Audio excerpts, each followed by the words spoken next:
ये दुख की बात है।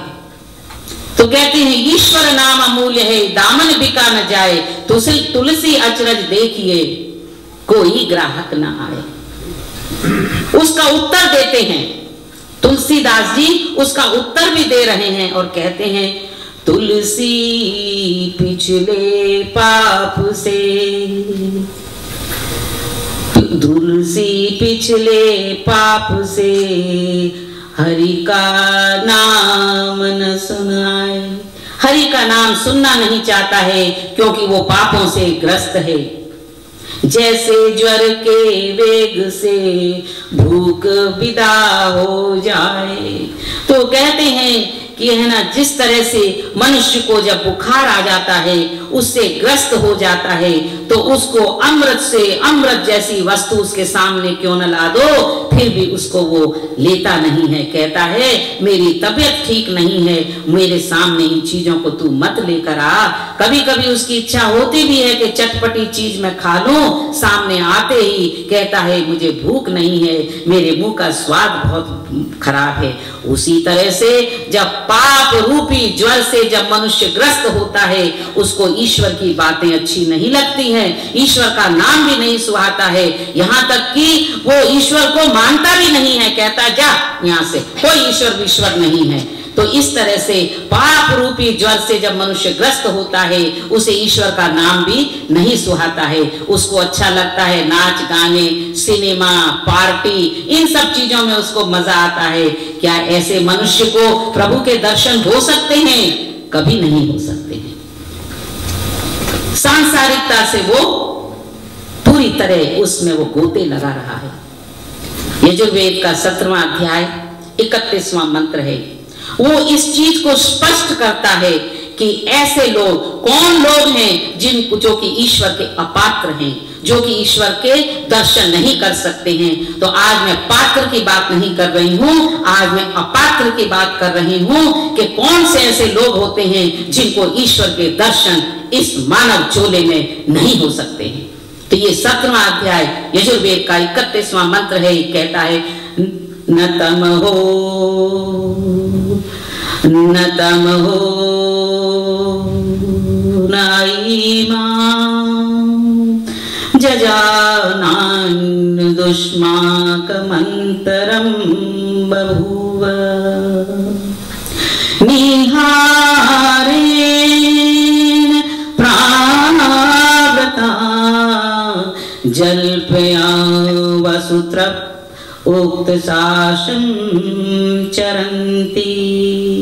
जो मनुष्य ईश्वर के अस्तित्व को नहीं मानता, a person who doesn't believe that there is God that exists, जो ईश्वर के अस्तित्व को नहीं मानता है और जो ये नहीं मानता कि वो निर्माता है, he is the creator, he doesn't believe that, और ये वो भी नहीं मानता कि उसके अंदर है, इसको भी नहीं मानता है।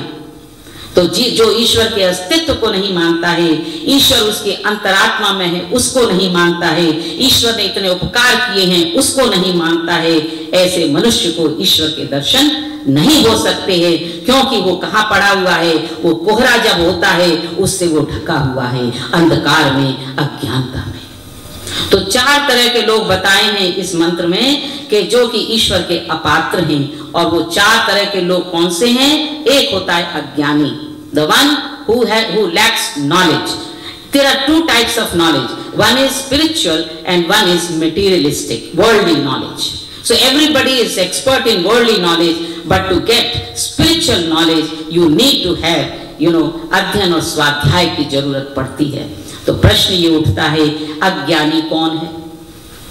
अज्ञानी वो है जो अज्ञान रूपी अंधकार में कुहरे की तरह नीचे ढका हुआ है, और वो सारे चमक दमक जो दुनिया की देखता है, उस चमक दमक जो ढक्कन है, सत्य ढका हुआ है। सत्य तो सरे आम लुट गया है दोस्तों, सपन बाकी है। आज शबनम की जगह तपन बाकी है, आंखें भी बड़ी परेशान है, इंसान लापता है, कफन बाकी है। तो प्रश्न ये उठता है कि इस अज्ञानी ने कभी भी ज्ञान की अग्नि में अपने बुद्धि को तपाया नहीं। इसलिए इसको ये नहीं पता कि मैं कौन हूं, कहां से आया हूं, क्या करना है, कहां जाना है, खाया पिया बड़ा हुआ, जन्म लिया, पले बड़े हुए और मौत हो गई। तो ऐसे मनुष्य को ईश्वर के दर्शन नहीं हो सकते। और दूसरा जो प्रकार के लोग हैं उनको कहते हैं जल्पी। जल्पी माने जो असत्य और सत्य थोड़ा थोड़ा जानता है, थोड़ा मंदिर चला गया, थोड़ा उस गणेश मंदिर चला गया, फलाने मंदिर चला, थोड़ा हमारे यहाँ आ गया, थोड़ा सत्य थोड़ा असत्य यहाँ वहां से उसने इकट्ठा कर लिया और समझ गया मैं बहुत बड़ा ज्ञानी हो गया। जिस तरह के एक चूहे को अगर हल्दी की गांठ मिल जाए तो सोचता है कि मैं पंसारी हो गया। तो इस तरह जो जल्पी जो लोग होते हैं वो उनको खाली दो चीजों की परवाह रहती है कि दूसरों की भाषा और दूसरों की वाणी के बीच में पट पट अटपट बकवास करते रहते हैं, इसी में वो समय बिताते हैं, दूसरों का भी समय बर्बाद करते हैं, अपने को तो उनको परवाह है ही नहीं। वो उस तरह गिद्ध की तरह होते हैं जो कि मांस की तरफ मंडराता रहता है। ऐसे लोग स्वर्ग की ज्योति में कभी भी ईश्वर के दर्शन नहीं कर सकते हैं। ऐसे लोगों को क्या कहते हैं? जल्पी, जो कि बकवास करने लायक होते हैं, अल्प ज्ञानी, जिनको ज्ञान बहुत कम होता है। मैं थोड़े थोड़े शब्दों में समझाना चाहती हूँ जिससे कि आप जाएं और लोगों से कहें देखो आओ भाई वैदिक सत्संग में कुछ सुनने को मिलता है। इसलिए छोटे छोटे चैप्टर्स हो, छोटे छोटे सरल तरीके से समझाने से मनुष्य को याद रहता है और मुझे भी याद रहता है। तीसरे हैं असूत्रप। वैदिक भाषा में उनको कहते हैं असूत्रप। असूत्रप माने जो जिसने ये मान लिया है कि मैं शरीर हूं। उनको विरोचन बुद्धि वाले और प्राण पोषण वाले उनको कहते हैं असूत्रप। तो ये लोग जो होते हैं इनको खाली अपने शरीर की इच्छाओं की, इंद्रियों की तृप्ति में समय बिता देते हैं। जैसे कि देवता के उनके लीडर थे इंद्र और जो असुर थे उनके लीडर को कहते हैं विरोचन। तो विरोचन बुद्धि वाले जो लोग हैं वो अस्तृप होते हैं। और जितनी इंद्रियां हैं, आंख जो देखना चाहती है भैया सिनेमा देखने चलो आज, तो चले जाएंगे।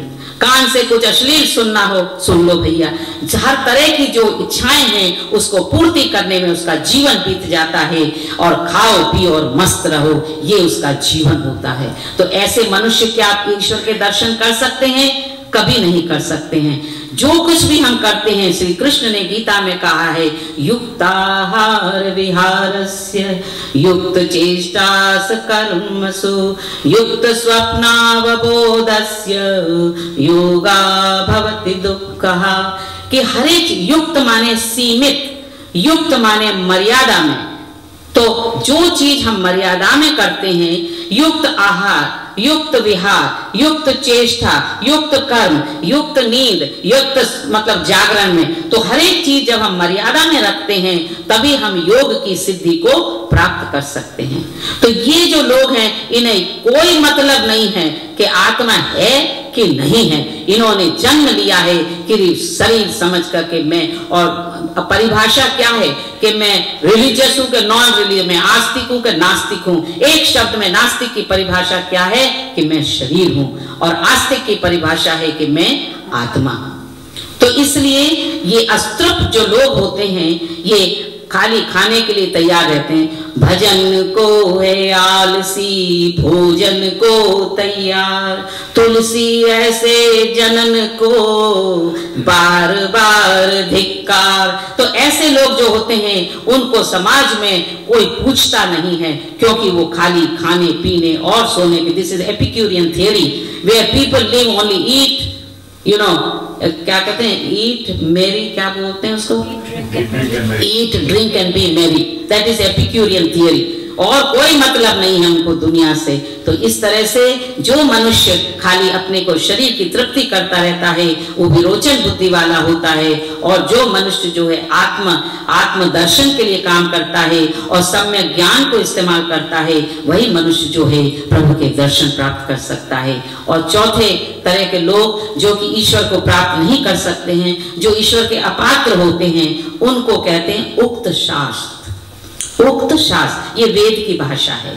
तो पहले अज्ञानी, दूसरे अल्पज्ञानी जो जल्पी, और तीसरे अस्तृप जो कि मैं शरीर को मानते हैं, और चौथे जो हैं उक्त शास्त्र। उक्त शास्त्र ये ज्ञानी होते हैं, शास्त्रों के धुरंधर होते हैं, लेकिन प्रभु के शरण में इनको कुछ भी लगन नहीं होती। ये क्या करते हैं कि दूसरों की भाषा, शब्द और अर्थ जो हैं, वेदवाणी हो या वैदिक प्रमाणिक जितने ग्रंथ हैं, उन पर अगर चर्चा के लिए इनको बुलाया जाता है तो खाली शब्द और अर्थ का वो उसमें लक्कड़ बक्कड़ करते रहते हैं। लेकिन ये इनको कहते हैं झगड़ालू। ऐसे लोगों को क्या कहते हैं? झगड़ालू।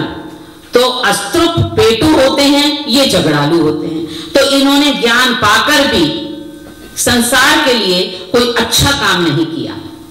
क्यों? क्योंकि ये योगाभ्यास नहीं करते हैं। जब तक आप यम नियम जितने योग के साधन हैं उन पर सुदृढ़ होकर आप ईश्वर की उपासना नहीं करेंगे तो आप कितने भी बड़े ज्ञानी क्यों न हो जाएं, तो आप भौतिकवाद में ही रमते रहते हैं। कहते हैं भौतिकवाद से रावण राज्य होता है और भौतिकवाद और अध्यात्मवाद दोनों के समन्वय से राम राज्य का स्थापना होती है। इसलिए ये चार तरह के जो लोग हैं वो ईश्वर के अपात्र होते हैं। तो हमें चाहिए अपने जीवन में कि ईश्वर का पात्र बनना है तो हमें ईश्वर में विश्वास, अटूट श्रद्धा, प्रेम, भक्ति, सामाजिक कार्य और जितना भी हो सके, कहते हैं कि संध्या, सेवा, संयम, साधना, सहयोग, संस्कार, इन सब चीजों की जरूरत होती है अगर ईश्वर का पात्र बनना है।